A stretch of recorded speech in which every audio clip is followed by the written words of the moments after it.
players getting settled in, and we see some of the different images around their homes. Joe Burrow got that Go Bengals up there pretty quickly, didn't he? It was a great connection with the folks in Louisiana who are now Cincinnati fans, and a little welcome home for the Ohio native. And then A.J. Dillon, the running back who was drafted by Green Bay, welcome to the real world. Furniture is expensive. Don't clown. I've never done this before. It's kind of welcome to the league rookie, right? John Lynch had to do that at one point. Did it for a long Hall of Fame type career, and now is an executive running the operations with the NFC champion San Francisco 49ers. John, should you let some of these rookies in on the secrets of what happens to the rookies around Thanksgiving time as well?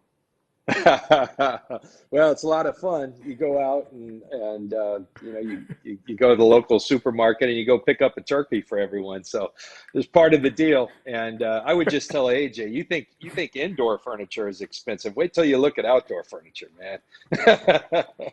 That's right.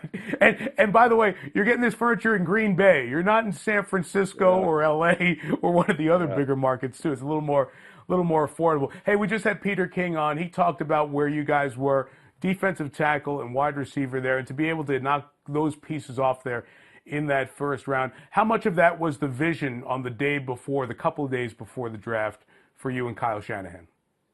Well, it was, and some holes had kind of come into fruition by virtue of us not being able to re-sign DeForest Buckner. That was really tough. Probably the toughest thing I've done as a general manager, because DeForest embodies everything that we want our 49ers to be, both in terms of his talent, what he brings on the field, and in his impact in the community, in our locker room. And DeForest had played really well, and he had earned the opportunity to make a lot of money. We, for the first time as an organization, had to deal with some economic realities, some salary cap realities, and a lot of players that we had to re-sign. And I would tell you that DeForest was probably the first domino, and a real tough one. And we got to a certain point, though, where we told his agent, Joel Siegel, hey, Joel, it just doesn't look like we're on the same page in terms of getting this done.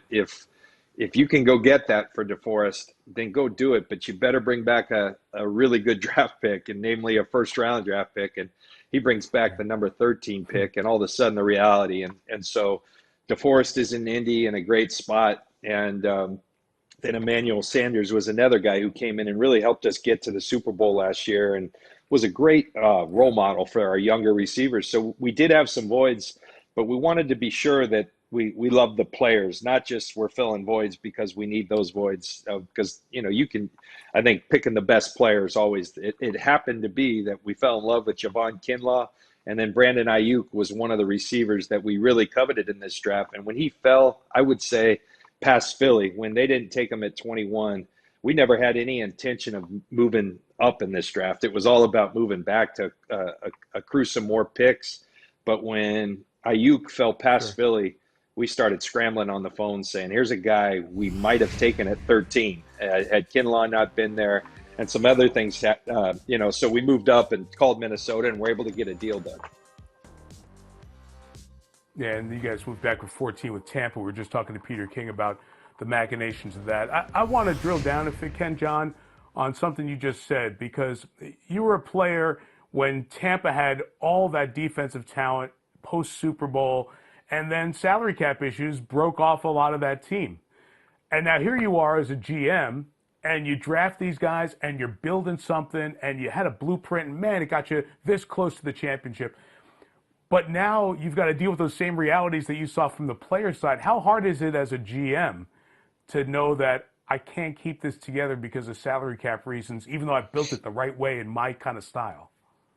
It's awful, and it really is. And I would tell you, that we built it the right way. And I think all of us are products of our experience. One thing I learned, I think my line back in the day when I got to Denver, and not to disparage anybody I played with in Denver, but that D line I played with in Tampa was just unreal. Warren Sapp and Simeon Rice and Greg Spires and those guys. And I think that the line I told Champ Bailey is, I tell you what, 3 Mississippi is a lot easier at our position than 5 Mississippi. And so that's always stuck with me. And it's something simple.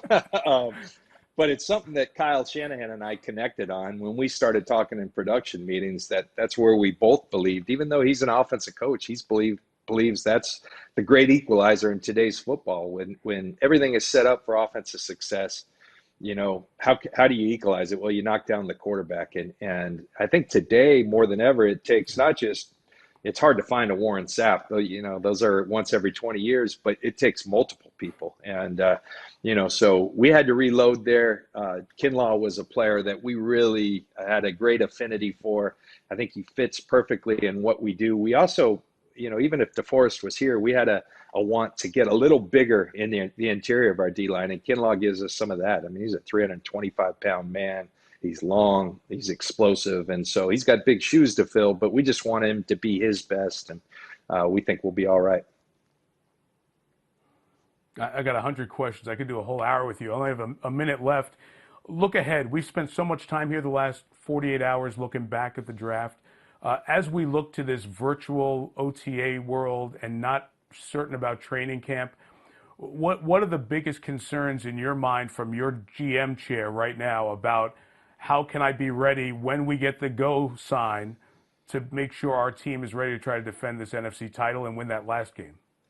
Well, that's the challenge, Mike, and I think that's why you always have to bring in quality people as well as quality players, because in situations like this where you face some hurdles and some challenges, who's going to be the collection of players that find a way in the midst of what's going on in our world to keep themselves in the best shape so that when it finally is safe and we're all allowed to go back to work, who's going to be most ready? I think we have an advantage in terms of we have a lot of continuity on our team. We kept our team together for the most part, other than the couple guys I mentioned. So continuity is going to be huge. The fact we've played in the same systems, but physically and mentally, who's going to be in the best place? And that's what we've challenged our players with is find a way to get it done. That's why we brought you in here. And I'm sure that's what everyone's doing, but it's going to be interesting. And I just, yearning for that time when things start to return to normal and we can get back and do those things that we've all loved to do. Yeah, we're all feeling the same thing. You want to get there. You can kind of see it coming down the pike, but it's not there yet. We just have to take a deep breath and stay patient. Hey, stay healthy. Best to your family, your son Jake, and all the kids, and we'll be in touch. Thanks so much, John. Always great talking with you, Mike. Thank you. Hi, I'm Mike Tirico, and thanks for watching. Make sure to hit subscribe for the latest news and highlights from NBC Sports.